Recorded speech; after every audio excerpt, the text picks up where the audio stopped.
बहुत स्वागत है आपके अपने YouTube platform victorious education academy of excellence पर। तो जैसा कि हम लोगों ने बुंदेलखंड रियासत को कंप्लीट कर लिया है, आज के इस वीडियो में हम बघेलखंड रियासत को करने वाले हैं। तो सबसे पहले इसका बैकग्राउंड समझ लेते हैं कि आखिर इसकी उत्पत्ति हुई कहाँ से है। तो बघेल मूलतः गुजरात के सोलंकी या चालुक्य वंश से संबंधित थे। ये जो बघेल वंश थे ये क्या थे, जो गुजरात के सोलंकी या चालुक्य थे उनसे संबंधित थे।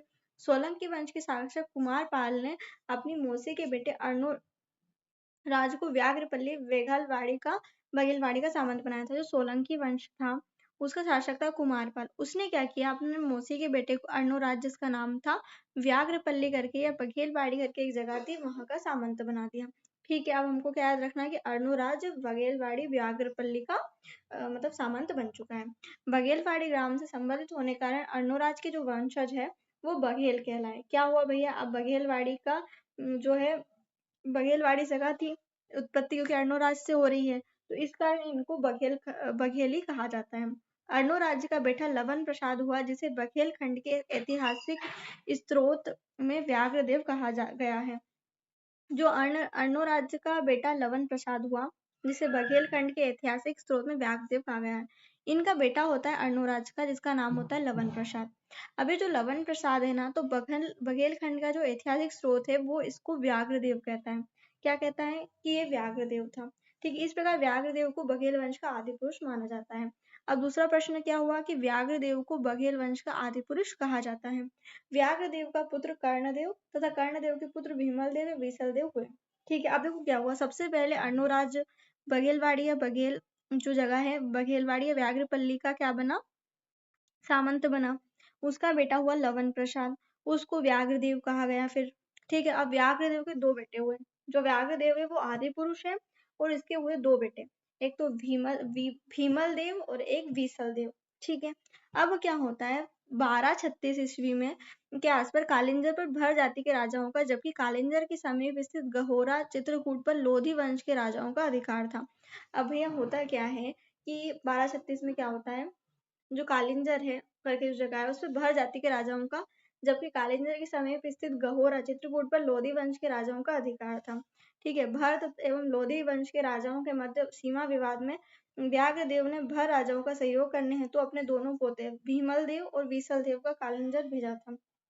अब देखो क्या हुआ, देखो अब अच्छे से सिचुएशन समझो कि भैया कालिंजर पर भर जाति के राजाओं का, जबकि कालिंजर के समीप गहरा चित्रकूट पर लोधी वंश, तो लोधी वंश और भर जातियों के राजाओं का अधिकार हो जाता है। तो अब क्या होता है, भर और लोधी वंश के राजाओं के मध्य सीमा विवाद में व्याघ्रदेव ने भर राजाओं का सहयोग करने हेतु अब इन दोनों के बीच हो जाती है लड़ाई। तो इसमें क्या होता है, जो व्याघ्रदेव है वो कहता है कि भैया मैं जो है सहयोग करूंगा किसका, भर राजाओं का। ठीक है, तो वो क्या करता है, अपने पोते भीमल देव और विसल देव को कालिंजर भेज देता है। समझ आई सिचुएशन। अब जीत के बाद भर जाति के राजा ने खुश होकर भीमल देव को गहोरा क्षेत्र सौंप दिया, जबकि विशल देव गुजरात लौट गया। अब होता क्या है, गहोरा जो ये भीमल देव है इसको सौंप दिया गया गहोरा, और ये विसल देव जो है वो वापस चले गए गुजरात। अब यहाँ से समझो, देखो लवन प्रसाद व्याघ्रदेव के बेटे हुए कर्णदेव। अभी जो कर्णदेव है इनके दो बेटे हुए भीमल और विशल। ठीक है, तो ये जो मध्य प्रदेश क्षेत्र में रहा वो भीमल कहलाया और विशल गुजरात क्षेत्र वापस लौट गया। अब मुख्य क्षेत्र की बात करूं मैं, तो मध्य प्रदेश में रीवा, सोहावल सतना, गहोरा चित्रकूट, उचेहरा सतना, बांधवगढ़, मुकुंदपुर सतना, चौखंडी रीवा में था। अब बघेलखंड के प्रमुख शासकों की बात करें तो भीमल देव, रानिंग देव, वीर सिंह देव, वीरम देव, नरहरि देव, वीर भानु, रामचंद्र देव, वीरभद्र देव, विक्रमजीत, अमर सिंह, मार्तंड सिंह जो है वो प्रमुख शासक रहे हैं। भीमल देव की अगर मैं बात करूं तो 1236 में भीमल देव ने गोहरा चित्रकूट के समीप बघेल वंश की स्थापना करी। ये देखो यहाँ से इंपॉर्टेंट चीज शुरू हो जाती है कि स्थापना बघेल वंश, जो बघेल खंड है या बघेल वंश है उसकी स्थापना किसने करी, तो भीमल देव ने करी है। और आदि पुरुष किसको कहा जाता है, व्याघ्रदेव को कहा जाता है। अब वीर भानुदय काव्य में जो रानिंग देव है उसको गहोरा का प्रथम शासक माना गया है।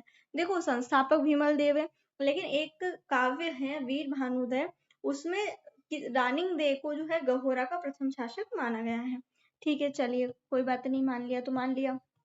वीर सिंह देव ने खानवा के युद्ध में ये हमने पहले भी पढ़ा है, राणा सांगा की सहायता की थी, लेकिन राणा सांगा की हार के बाद बाबर का मित्र बन गया था। अब ये देखो ये ना, जो सबसे ज्यादा डिप्लोमेटिक अगर कोई सा वंश है तो वो है बघेल वंश।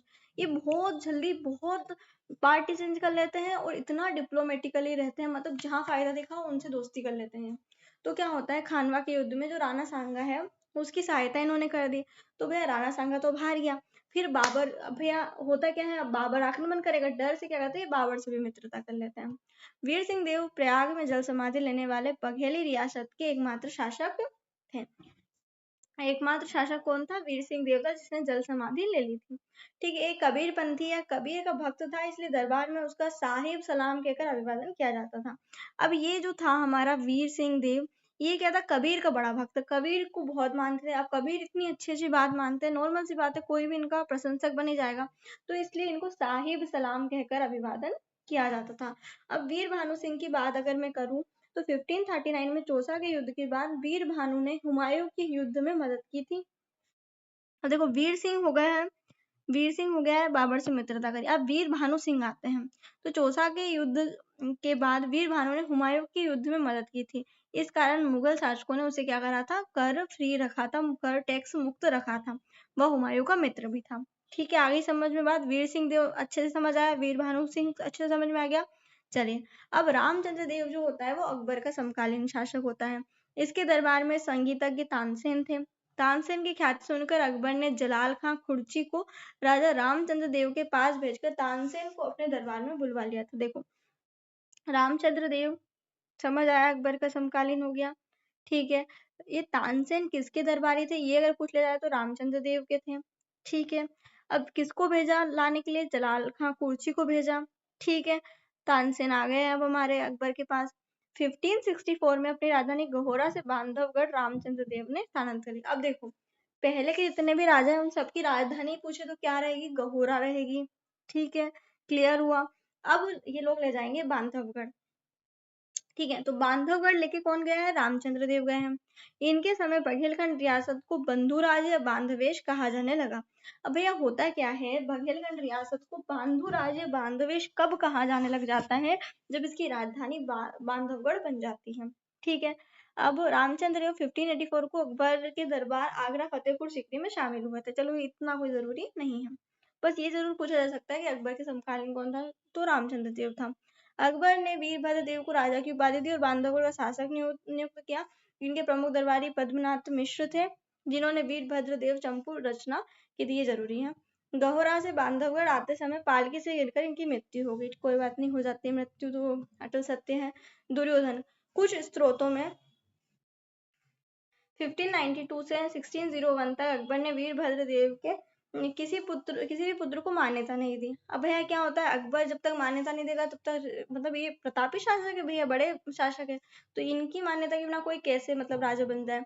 फिर 1601 में अकबर ने वीरभद्र के पुत्र दुर्योधन को राजा के रूप में मान्यता दी और भारतीय चंद्र को उसका संरक्षण नियुक्त कर दिया। विक्रमजीत बघेल ने राजधानी को बांधवगढ़ से, देखो दो व्यक्ति हो गए, ठीक है, बांधवगढ़ रामचंद्र देव लेके गए थे और विक्रमजीत सिंह जो बघेल है वो बांधवगढ़ से रीवा स्थानांतरित करेंगे। राजधानी रीवा होने के बाद बघेल वंश अब बांधवेश से रीवा राज्य कहलाने लगा। अब क्या हुआ, राजधानी रीवा हो गई, तो ये अब क्या हो गया, ये रीवा राज्य कहलाने लगा। देखो राजधानी के साथ नाम चेंज हो रहा है। ठीक है, इन्होंने बांधवगढ़ को सेना का मुख्यालय बनाया। बहुत जरूरी चीज है कि बांधवगढ़ को सेना का मुख्यालय किसने बनाया, विक्रमजीत बघेल ने बनाया। अब आते हैं अमर सिंह भैया।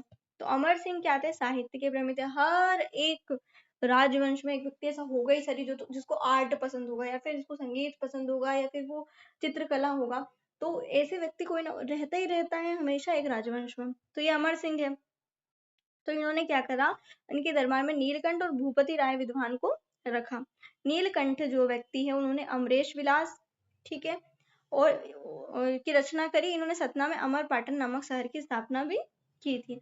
हमने एक चीज याद करी थी, अमर प्रेम जूझता है, तो अमर सिंह ने प्रेम सिंह को मारा, प्रेम सिंह ने जुझार सिंह को मारा था। ठीक है, जय सिंह ने अंग्रेजों के साथ 1812 में बांधा की संधि की। जो जय सिंह है उन्होंने क्या करा, अंग्रेजों के साथ 1812 में बांधा की संधि की, जरूरी है ये चीज। ठीक है, इस संधि के अनुसार अंग्रेजों ने जय सिंह को रीवा राज्य का शासक स्वीकार किया और बदले में रीवा राज्य की सेना अंग्रेजों की सहायता करेगी, यह तय हुआ। जय सिंह हिंदी और संस्कृत के लेखक भी थे। जो ये जय सिंह है ये हिंदी और संस्कृत के लेखक भी हैं। इन्होंने हरिचरित्र चंद्रिका ग्रंथ की रचना की थी। ठीक है। तो जय सिंह है, उन्होंने क्या करा, जय सिंह ने हरिचरित्र चंद्रिका ग्रंथ की रचना कर दी है। ठीक है, चलो अच्छे से पढ़ लेते एक बार फिर से जय सिंह को कि भैया 1812 में बांदा की संधि करी जय सिंह ने अंग्रेजों के साथ, डन, याद हो गया। आगे बढ़ जाते हैं। हिंदी और संस्कृत का लेखक था ये जय सिंह। तो इन्होंने क्या करा, हरिचरित्र चंद्रिका जो ग्रंथ है उसकी रचना कर दी। अब विश्वनाथ सिंह आते हैं। तो इनके शासनकाल में वास्तविक सत्ता अंग्रेजों के हाथ में थी। विश्वनाथ सिंह ने 18 ग्रंथों की रचना की जिसमें आनंद रघुनंदन और कबीर बीजक प्रसिद्ध हैं। आनंद रघुनंदन और कबीर बीजक किसकी प्रसिद्ध रचना है, तो विश्वनाथ सिंह की है। अब आते हैं रघुराज सिंह। 1857 की क्रांति के समय बघेली रियासत के शासक थे। रघुराज सिंह जो थे भैया, रघुराज सिंह जो थे वो 1857 में क्रांति के समय शासक थे। ठीक है, लॉर्ड कैनिंग इनके समय एक दिन के लिए रीवा प्रवास पर आए थे। ठीक है, बहुत अच्छी बात है ये वाली बात। तो इनके समय सर्वप्रथम 1867 में जबलपुर सतना इलाहाबाद रेल लाइन का प्रारंभ हुआ था। ठीक है, बहुत अच्छी बात है, ये जरूरी है भैया, इसको सिनॉप्सिस में लिख लेना कि 1871 में बघेलखंड एजेंसी की स्थापना हुई थी। 1871 में बघेलखंड एजेंसी की स्थापना हुई थी, किसने करी थी, रघुराज सिंह ने करी थी। बघेलखंड एजेंसी में 5 रियासत रीवर, मैहर, नागौर, सोहावल और कोठी को शामिल किया गया था। बघेली एजेंसी का प्रथम एजेंट कैप्टन गुडफेलो को बनाया गया। अब होता क्या है, बघेलखंड जो एजेंसी है इसका प्रथम एजेंट जो है उस कैप्टन गुडफेलो को बनाया गया। इन्होंने गोविंदगढ़ किले का निर्माण कराया। तो गोविंदगढ़ किला रघुराज सिंह बघेल, ये जरूरी है गोविंदगढ़ किला। वेंकट रमन सिंह 1895 में इनके समय रीवा राज्य में अकाल पड़ा जिसके कारण इन्होंने अकाल पीड़ित कोष की स्थापना की। अब 1895 में क्या हुआ, रीवा राज्य में अकाल पड़ गया। ठीक है, तो अकाल पीड़ित कोष की स्थापना कौन करेगा, वेंकट रमन। वेंकट रमन जी आपने अकाल पीड़ित कोष की स्थापना कर दी है। कब कर दी है, 1895 में कर दी है। रीवा में इन्होंने सरस्वती भंडार नामक पुस्तकालय का निर्माण करवाया। सरस्वती भंडार नामक पुस्तकालय कौन ने बनवाया, वेंकट रमन ने। बाघों के शिकार पर प्रतिबंध लगाया। ठीक है, पशु पक्षियों के पोषण हेतु रीवा में कोठी भवन का निर्माण करवाया। जो कोठी भवन है उसका निर्माण किसने करवाया, वेंकट रमन ने। देखो, बाघों का शिकार प्रतिबंधित कर दिया जो कि आज भी प्रतिबंधित है। पशु पक्षियों के पोषण हेतु रीवा में कोठी भवन का निर्माण किसने करवाया, वेंकट रमन ने करवाया। रीवा से उमरिया के मध्य सड़क निर्माण और रीवा रियासत में कई जगह अस्पताल भी खुलवाया। प्राथमिक शिक्षा को अनिवार्य किया, ग्रामीण क्षेत्रों पर स्कूल खोले। ये जरूरी है कि ऐसा कौन सा शासक है भैया, क्योंकि इनका नाम वेंकट रमन है, वेंकट रमन साउथ नाम होता है थोड़ा, तो ये लोग एजुकेशन में अच्छे थे इसलिए इन्होंने प्राथमिक शिक्षा को अनिवार्य कर दिया। ये ट्रिक से बता रही हूँ कि वेंकट है तो इस कारण प्राथमिक शिक्षा को अनिवार्य कर दिया। आगे बढ़ते हैं हम लोग। रीवा में दरबार प्रेस की स्थापना करवाई। ठीक है, दरबार प्रेस की स्थापना। शुभ चिंतक साप्ताहिक पत्रिका का प्रकाशन यहीं से होता था। ओके, चलो महाराज गुलाब सिंह। अब ये देखो, ये बहुत जरूरी है। 1934 में इन्होंने पवाई रूल्स लागू किए जिसमें वन उपज पर रीवा दरबार का अधिकार हो गया। पवाई रूल्स कब लागू हुए, 1934 में हुए। ठीक है, वन उपज पर रीवा दरबार का अधिकार हो गया। पवाई दर जमींदार का एक प्रकार पर 4 से 5 गुना लगान बढ़ा दी गई।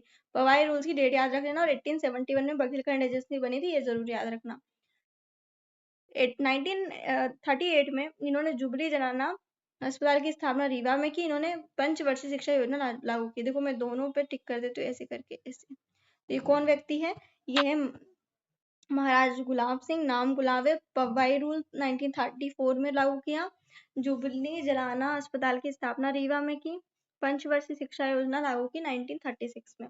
अब मार्तंड सिंह आते हैं। इनके समय रीवा रियासत का विलय 11 मार्च 1948 को भारत संघ में किया गया। जो मार्तंड सिंह है उनके समय पर क्या हुआ, रीवा रियासत का विलय भारत संघ में कर दिया गया 11 मार्च 1948 को। कब हुआ, 11 मार्च 1948 को। गोविंदगढ़ में आम अनुसंधान केंद्र स्थापित करवाने में इनको श्रेय दिया जाता है। इस वंश के अंतिम शासक मार्तंड सिंह को भारत का पहला सफेद टाइगर मोहन मिला था। ठीक है, अब देखो, गहोरा इन सभी की राजधानी रही है। बांधवगढ़ रामचंद्र देव की और रीवा विक्रमजीत सिंह की। तो हमको याद क्या रखना है, बांधवगढ़ कौन लेके आया था, रामचंद्र देव लेके आए थे। रीवा कौन लेके आया था, विक्रमजीत सिंह लेके आए थे। ठीक है, इतिहास के कुछ स्रोतों के अनुसार बघेलखंड के बघेल राजपूत गुजरात के सोलंकियों की एक शाखा है। गुजरात से व्याघ्रदेव उत्तर भारत आया और उसने चित्रकूट के समीप मड़फा किला जीता और गहोरा गोरा को राजधानी बनाया। बघेलखंड के बघेल राजपूत गुजरात की सोलंकियों की एक शाखा है। ठीक है, जो बघेलखंड के बघेल राजपूत है गुजरात के सोलंकियों की एक शाखा है। इतिहास के कुछ स्रोतों के अनुसार गुजरात से व्याघ्रदेव उत्तर भारत आया और उसने चित्रकूट के समीप मड़फा किला जीता और गहोरा को राजधानी बनाया। ठीक है, कहीं ना कहीं ये मिलता है स्रोतों में, इसलिए व्याघ्रदेव का पुत्र करण देव और जिसका विवाह रतनपुर की है वंश की राजकुमारी से हुआ, दहेज में उसे बांधवगढ़ किला मिला, ऐसा कहा जाता है।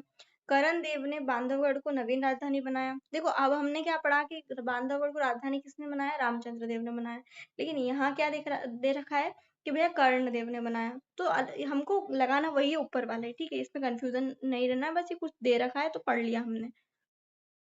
बघेल वंश से संबंधित कुछ साहित्य हैं जो कि हम पहले पढ़ के आए हैं अलग अलग शासक के समय, लेकिन एक बार फिर से देख लेते हैं।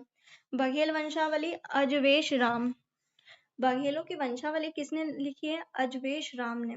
अजय वेश राम, ऐसा वेश धारण करो हे राम कि बघेल की पूरी वंश देख, बघेल का पूरा वंश देखता जाए, ऐसा रूप वेश धारण करो राम, तो अजवेश राम बघेल वंशावली। ठीक है, रीवा राज्य दर्पण, रीवा राज्य में जो दर्पण है उसको कौन जीतेगा, रीवा राज्य में जो दर्पण है उसको कौन जीतेगा, तो जीतन सिंह जीतेगा। ठीक है, व्याघ्र वंश संग्रह, अब देखो व्याघ्र मतलब होता है शेर, तो शेर के वंश का कौन संग्रह करेगा, तो रहमान अली। हे भगवान रहम करो इन लोगों पर, अब हमारे व्याघ्र जो है, हमारे जो भाग है उन पे रहम करो, तो ऐसा याद करो व्याघ्र को संग्रह करो, उन पर रहम करो। हाँ ऐसे याद करो कि व्याघ्र को संग्रह करो, उन पर रहम करो, बाघों को बचाओ, मतलब व्याघ्र वंश संग्रह रहमान अली। बघेल वंश वर्णम रूपाली शर्मा, तो बघेल वंश का वर्णन कौन करेगी, ठीक है, कोई लड़की चाहिए ना हमको वर्णन करने के, क्योंकि लड़कियों की आवाज ज्यादा अच्छी होती है, तो बघेल वंश का जो वर्णन है वो रूपाली शर्मा करेगी। अमरेश विलास जो है नीलकंठ, तो अमरेश विलास मतलब अमर कौन है, नीलकंठ पक्षी जो होता है वो अमर होता है, तो अमरेश विलास। आनंद रघुनंदन विश्वनाथ सिंह, आनंद में रघुनंदन रहते हैं तो विश्व को जीत लेते हैं। ठीक है, तो विश्व में जो रघुनंदन है प्रभु श्री राम है वो आनंद में रहते हैं हमेशा, तो विश्वनाथ सिंह आनंद रघुनंदन, आनंद रघुनंदन विश्वनाथ सिंह। 4 बार 5 बार बोलो मेरे साथ, आनंद रघुनंदन में कौन रहता है, विश्वनाथ सिंह रहता है। आनंद रघुनंदन कौन रहता है, विश्वनाथ सिंह रहता है। हरिचरित्र चंद्रिका जय सिंह, हरिचरित्र की चंद्रिका जय सिंह, अब इसको याद करने की कोई ट्रिक नहीं है, तो इसको 4 5 बार बोलो मेरे साथ। हरिचरित्र की चंद्रिका जय सिंह, जय सिंह हरिचरित्र चंद्रिका, हरिचरित्र चंद्रिका जय सिंह, हरिचरित्र चंद्रिका जय सिंह, हरिचरित्र चंद्रिका जय सिंह, हरिचरित्र चंद्रिका जय सिंह, हरिचरित्र चंद्रिका जय सिंह, हरिचरित्र चंद्रिका जय सिंह। चलो ठीक है, ये कंप्लीट होता है हमारा। अब कुछ एक राजवंश हमको दे रखे हैं, इसके बाद हमारा ये वीडियो भी कंप्लीट हो जाएगा। अभी हम सब चीज पढ़ के आए हैं, बस एक बार फिर से पढ़ लेते हैं। चलिए तो शुरू करते हैं। मौलिकर वंश है, यशोवर्मन या फिर यशोधर्मा से संस्थापक है, 10 मंदसौर राजधानी रही है। कादरमग वंश यशोमती, बुंदेलखंड का वाकाटक वंश विंध्य शक्ति अटक गया। नाग वंश वृषनाग विदिशा, गुजर प्रतिहार हरिश्चंद्र या नागभट्ट प्रथम, हरिश्चंद्र या नागभट्ट प्रथम उज्जैन में गुजर प्रतिहार रहे हैं। ग्वालियर के परिवर्तीय प्रतिहार नटुल, ग्वालियर का जो परवर्ती प्रतिहार है ना उसके नटुल रहे हैं। आभिर वंश जो खानदेश का है ईश्वर सेन। यज्वपाल जो है चाहड़देव, जो यज्वपाल है उसका चाहड़देव है, जो यज्वपाल है उसके चाहड़देव है, जो यज्वपाल है उसके चाहड़देव है। ठीक है, जो यज्वपाल है उसके चाहड़देव है।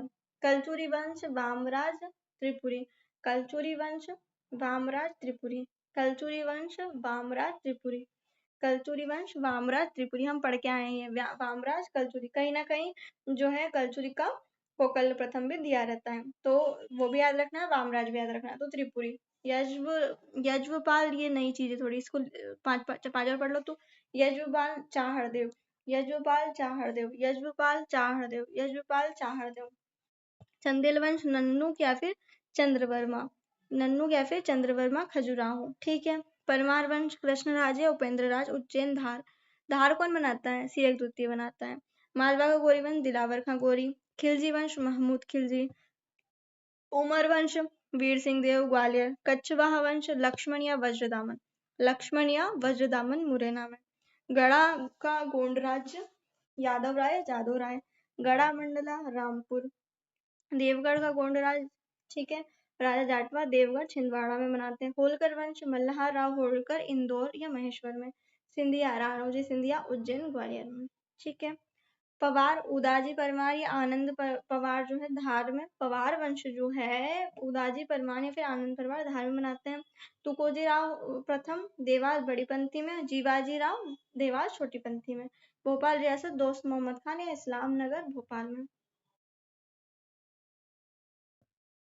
चलिए ये भी कंप्लीट होता है हमारा। एक बार आप पूरा देख लीजिए, पूरा एक साथ नहीं आएगा इसमें। देखिए जिसके पास किताब नहीं हो, किताब ये वाली तो एटलीस्ट ले ले, क्योंकि एक अगर एमपीपीएससी की आप तैयारी कर रहे हो या एमपी से रिलेटेड किसी अभी एग्जाम की आप तैयारी कर रहे हो, तो आपके पास एक किताब होना जरूरी होता है उस मतलब एमपी से रिलेटेड तो एटलीस्ट। चलिए, आबिर वंश से सातवाहनों के विघटन के पश्चात खानदेव अनूप प्रदेश में स्वतंत्र राज्य की स्थापना की। जो आबिर वंश है उस नाम से सातवाहनों के विघटन के पश्चात खानदेश या अनूप प्रदेश में स्वतंत्र राज्य की स्थापना की। हम पढ़ के आए, इस वंश ने स्थापना करी थी, पढ़ लिया ये भी। बोधि वंश का जो शासन है जबलपुर के त्रिपुरी या तेवर क्षेत्र में था। जो बोधि वंश करके एक वंश था वो जबलपुर के त्रिपुरी या तेवर में था। ठीक है। मध्य प्रदेश में वाकाटक वंश का जो शासक है बुंदेलखंड में था। इसका विंध्य शक्ति जो है मतलब संस्थापक था। और विदिशा का शासक भी इसको कहा गया है। ठीक है। इतिहास के विद्वानों में त्रिपुरी के कलचुरी वंश का संस्थापक वामराज देव को बताया गया है। इतिहास के जो विद्वान है उनमें क्या हुआ, जो त्रिपुरी का कलचुरी वंश है, ठीक है, उसका संस्थापक वामराज देव को बताया गया है। मालवा नाम देने का श्रेय होलिकर वंश को दिया जाता है। इक्ष्वाकु वंश के राजा पुरुकुश ने रेवा से शादी की थी, नर्मदा कर दिया गया। मैं पढ़ा के आई हूँ ये चीज आपको। उच्चकल्प वंश का शासन बघेलखंड क्षेत्र में था, जिसकी राजधानी उच्चकल्प या उचेहरा थी। मध्य प्रदेश में दो पांडु वंश का शासन रहा है। एक पांडु वंश का शासन कालिंजर से लगे मध्य प्रदेश भूभाग पर था, दूसरा पांडु वंश का मेकाल पे था। मध्य प्रदेश में दो पांडु वंश का शासन रहा है। एक पांडु वंश का जो शासन है वो कालिंजर में लगे मध्य प्रदेश के भूभाग पर था, दूसरे पांडु वंश का मेकाल क्षेत्र में था। ठीक है। अब पांडु वंश दो है, कालिंजर से लगे हुए भूभाग, दूसरा मेकाल क्षेत्र में। गुजरात के चालुक्य नरेश जयसिंह सिद्धराज ने परमार राजाओं को हराकर संपूर्ण मालवा को अपने राज्य में मिलाकर अवंतीनाथ की उपाधि धारण की। गुजरात के चालुक्य नरेश जयसिंह सिद्धराज ने परमार राजाओं को हराकर संपूर्ण मालवा को अपने राज्य में मिलाकर अवंतीनाथ की उपाधि धारण की थी। परमार शासक राजा बोल ने 23 ग्रंथों की रचना की थी। गर्दविल वंश का शासन है उज्जैन क्षेत्र में था। राजा गर्दविल ही गंधर्व सेन अथवा गंधर्व भिल परमार है। जो राजा गर्दभिल है वो हम पढ़ेंगे जब मेंस पढ़ेंगे ज्यादा अच्छे से। ये गर्दभिल वंश हमको अच्छे से पढ़ना ही पड़ेगा। गंधर्व सेन के बेटे का नाम विक्रमादित्य था, जिसने शकों को खदेड़ा था। छहराद वंशी शासक नहपान का राज्य मंदसौर एवं उज्जैन तक विस्तृत था। गुहिल वंश का शासन जो है मंदसौर क्षेत्र में था। ये जरूरी है, याद कर लो, गुहिल वंश का शासन क्षेत्र मंदसौर क्षेत्र में था। ठीक है। अब तानसेन के बारे में कुछ जानकारियां हैं। जन्म बेहट गांव ग्वालियर में होता है। मूल नाम रामतनु पांडे या फिर तन्ना होता है। जो राजाश्रय है वो दौलत खां शेरशाह सूरी के पुत्र के यहाँ मिलता है। रामचंद्र रीवा के महाराज और मुगल सम्राट के यहाँ इसको मिलता है। तो दौलत खां शेरशाह सूरी का पुत्र, रामचंद्र रीवा के महाराज, मुगल सम्राट अकबर।